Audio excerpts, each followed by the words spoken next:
Hey everyone, Kathy LaPointe, Pioneer Field Agronomist for Front Range in Northeast Colorado. I've had several questions this week about what these cold temps are doing for our corn seed that was just planted, and should I be worried about it? And if I haven't planted yet, when should I start planting? So corn needs two things to get out of the ground. It needs water and it needs heat units.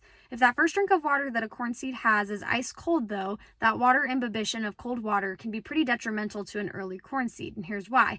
It'll stress that corn seed, it can actually cause the cell walls to burst on it, and the coleoptile, or the shoot on that plant, can coil up like a corkscrew and it won't make it above ground.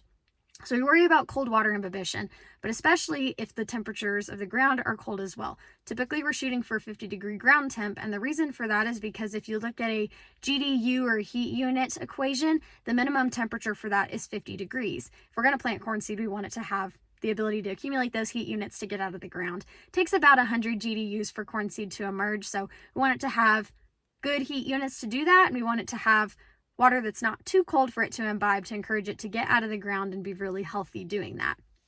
If we have cold and wet together, the other potential is that we invite early season seedling diseases like Pythium. Sometimes we think of early seedling diseases as liking a warm and wet environment, but a cold, wet environment is actually very prime for early season disease as well. And while our seed treatments are really good and that fungicide component will protect the seed for 10 to 14 days, we don't want to push it much past that because it's a lot of stress to put on a brand new seed, trying to fight off early season disease, trying to imbibe water that's not too cold, and get out of the soil with plenty of heat units and come out of the ground looking like a rock star. So if you planted a couple of days ago, right before this cold that came in, there's a good chance you're probably okay. I say that because your corn seed has had a couple of days to take in a little bit of warmer water that was hopefully sitting there in the soil waiting for it, and also accumulate a couple days of heat units to get going. If you just planted yesterday and maybe you're over by like that Greeley, Eaton area right over there, you guys had a little bit more snow than the guys out east. So there's potential that that corn seed is not only cold, but maybe a little bit wet. And it's definitely something we'll have to keep an eye on.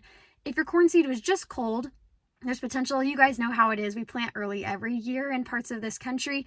There's potential that seed's just going to be really slow getting out of the ground, but you'll be just fine. I'm not going to tell you how to plant or when to plant or what the perfect planting date is, because the ideal planting date changes every year based on the forecast. But I will tell you, starting Monday, we have a really beautiful 10-day forecast ahead of us. I think it's going to look like great planting conditions next week, as long as we can hopefully keep some moisture in the soil to get us there. But if you have more questions about what cold injury could look like on your corn seed or your early season seedling as it's starting to get out of the ground, reach out to your local Pioneer rep. But otherwise, have a really safe and enjoyable planting season, everyone. Take care.